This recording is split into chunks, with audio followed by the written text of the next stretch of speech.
来关心，即马有真侪店面拢是放叶红仔机，因为无规范，引起家长真烦恼。目前已经有7个县市有设置条例，也毋过新竹也无。最近新竹就有人发现讲，叶红仔机内底放的物件，乃是18岁以上限制级的商品，这是互当地家长更加烦恼。十个落入去，想要夹什么靠技术，嘛爱靠运气。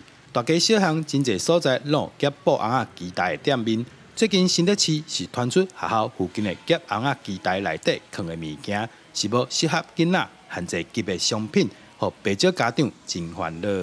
我很怕，对我觉得那是一件非常危险的事情。那个地方基本上都是小朋友会喜欢去夹的啦，应该一个乐趣。然后你放那个东西不是很妥，对，那小朋友看到会怎么想？目前全台湾有7个县市，拢有针对自动贩卖机、夹红仔机定出自治条例。新竹市议员嘛表示，新竹市嘛应该赶紧定出相关的办法来规范管制。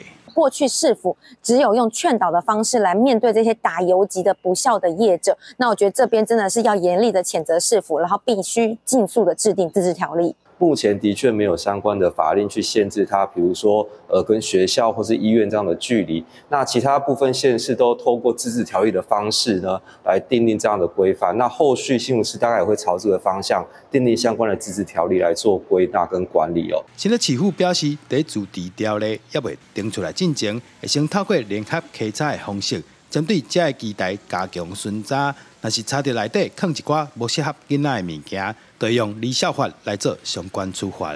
记者杜君和新竹报道。